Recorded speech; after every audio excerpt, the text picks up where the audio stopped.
জানি না তুমি কে ছিলা, তবুও টিম আপ করছো আমার সাথে।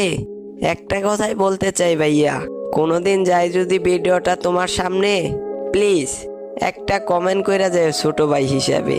তুমি অনেক ভালো ছিলা, মারো নাই আমারে। আমি মারলে মারতে পারতাম, কারণ একটাই, এতক্ষণ ইমোট দিলাম দুইজনে মিলে। তুমি চাইলে মাইরা দিতে পারতা, কিন্তু মারো নাই আমারে। তোমারে একটা কথাই বলতে চাই, ভিডিওটা পরে যদি তোমার সামনে একটা কমেন্ট কইরা যাইও ছোট ভাই মনে করে।